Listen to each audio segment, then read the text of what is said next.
Hi guys, Ундрал байна. Тэгээд бүгдээрэнд нь гигийн өглөөний мэндийг хүргэе. Тэгээд өнөөдрийнхөө бичлэгээр бүгдээрээ намайг хятадд өдөрт хэдэн төгрөг зарцуулдаг талаар танилцгаая. Let's go.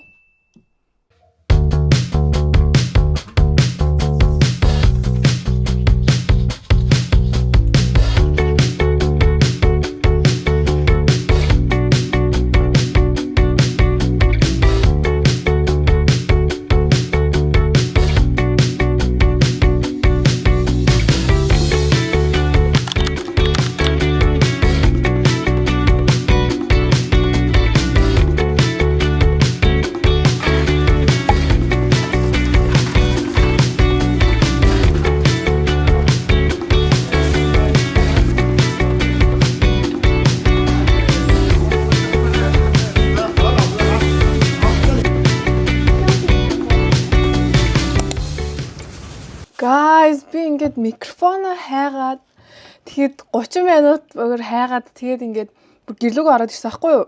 Тэгсэн чинь хаана байсан гэж миний түүхэн дотор байсан.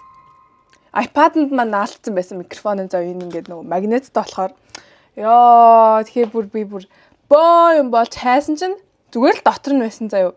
Наа чи ийм орон гарын хүн байхгүй үнэхээр наа чи ийм орон гарын үнэхээр байхгүй. За тэр ч яах вэ? Тэгээ би өглөөний цайндаа болохоор ийм 2 өндөг авсан. Тэгээд нэг мандарин, тэгээд энэ нөгөө нэг хятадд зардаг нөгөө нэг борч гэдэг штэ. Хэг. Ямар нэртэй юм бэ? За мартчихсан. Гэсэн өглөөний цайндаа хятад хүүхдүүд энэ борчийг амар хидэдэг байхгүй юу? Тэгээ энэ борчийг авлаа. Тэгээд өглөөний цай маань болохоор хэдэн төгрөг болсон бэ гэхээр let me see. 550 вон болсон байна. 550 болсон байна. Тэгээ одоо ингээд бүгд ингээд нэмж байгаа видеоныхаа сүүлд яг хэдэн төгрөг болсныг хэлье заяа.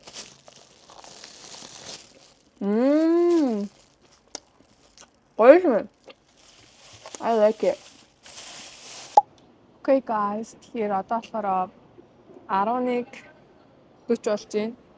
Тэгээд 12-оос хичээлтэй учраас газ нөгөө нэг өглөөний цай авсан газраасаа кантинээс очиж хоол авах гад байж байна.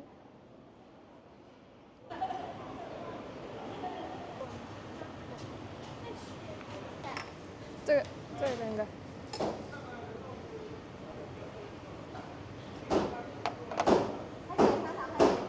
За миний өдрөө болохоор ийм харсан байна. Тэгээд эндээ болохоор нэг юм дахиатай, будаатай тэгээд төвчтөн ногоогоо сонгож болдог. Хүмүүстээ би луун тэгээд бууцаа 2 сонгоцсон. Ингээд юм цуунд дүүрдэг. Хоол авлаа.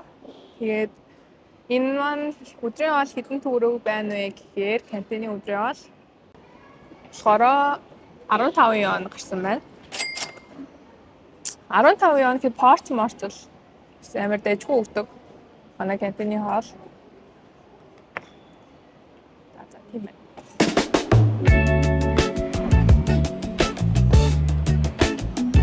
Миний хажуудлын суусан ийм хоол авсан байна.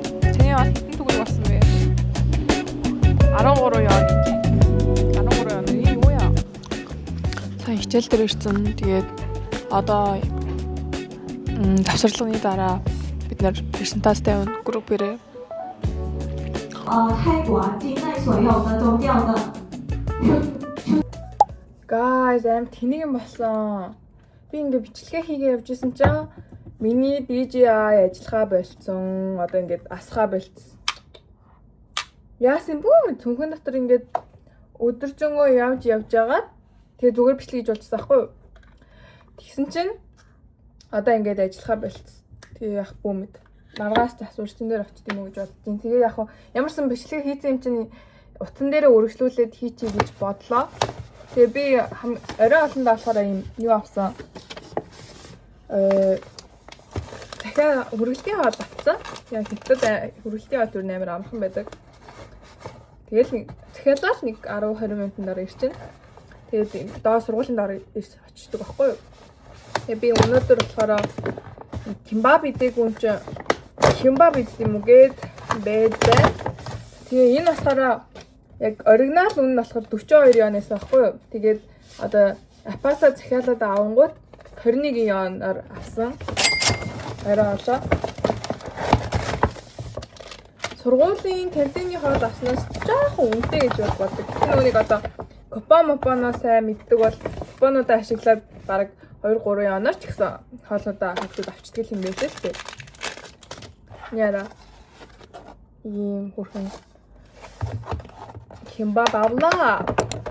Okay guys, азар DJI буцаад янзлчихлаа.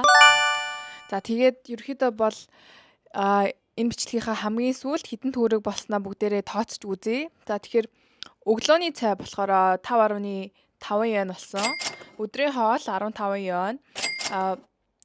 Тэнгүүтээ оройн хоол болохоор 21 yen болсон. Мэдээж өглөөний хоол өдрийн хоолыг болохоор сургуулийнхаа кантинаас ийдсэн учраас хямдхан гардаг. Тэнгүүтээ гаднаас оройн хоолоо захиалж идсэн. Оройн хоол маань болохоор 21 yen болсон байна. Тэн дээр нэмээд харагдахгүй бас зардлууд гарсан. Тэн дээр нь болохоор метроны зардал болохоор нэг талдаа явахдаа 4 yen болдог. Тэгээ буцаад ирэхдээ 4 yen болно. Тэгэхээр нэг тийшээ явхад нэг 8 yen нэг удаадаа гарч байгаа гэсэн үг.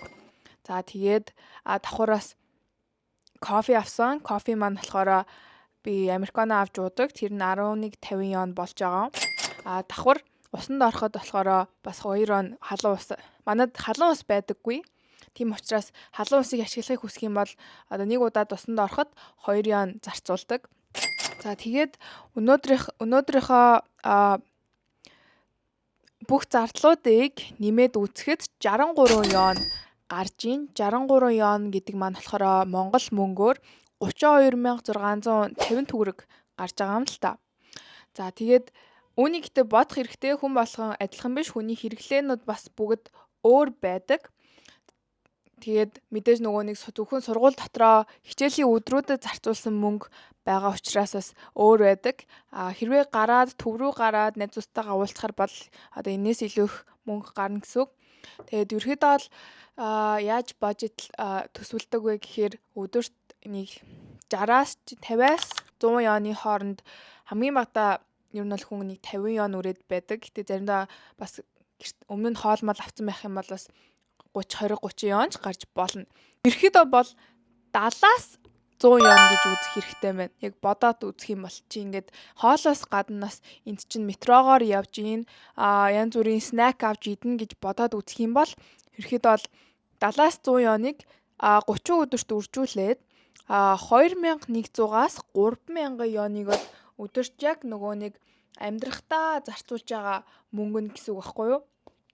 За тэгээд 2100-аас 3000 yen нь яг дунджаар бол одоо Монгол төгрөгөөр шилжүүл үзэхэд 1 сая төгрөгөөс 1,550,000 төгрөг одоо ер нь амьдралынхаа яг заавал хэрэгцээтэй зардалт ер нь бол үрэгддэгэ гэсэн үг.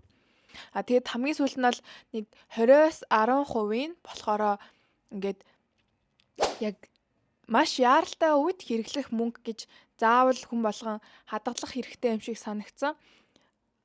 Одоо юу ч болж магадгүй те, өвдөж магадгүй, янз бүрийн утас компьютер чинь эвдэрч магадгүй гээд маш олон төрлийн тийм одоо урсгал зардлууд амар гардаг учраас та хүүхдүүд маань одоо 9 сард хятадд ирж байгаа бол эдгээр зүйлсүүдийг бас маш сайн бодолцож үзэх хэрэгтэй гэж ер нь бол бодож ийн. Тэгээд ерөөхдөө бол ирээд эхний сар бол хамгийн их мөнгө үрэгдэнэ. Дүнгэж ирж байгаа учраас тэндээсээ эхлүүлээд дараагийнхаа сараас бол яг ингээд яг тогтворжоод эхэлнэ гэсэн үг. Тэгээд тэрнээсээ эхлүүлээд ер нь өөрөө маш сайн хуваарлаад тооцоод үзэх хэрэгтэй гэж бодож байна. Тэгээ өнөөдрийн маань влогийг бүгдээрээ сонирхож үзсэнд баярлалаа. Тэгээд дараагийнхаа влог дээр улам илүү та бүхэнд хэрэгтэй мэдээллийг өгөхийг ер нь хүсэж байгаа. Тэгээд энэ хүрээ өртөл үзсэнд баярлалаа. Тэгээд дараа дахин уулзцгаая. Bye bye. Хайртай шүү.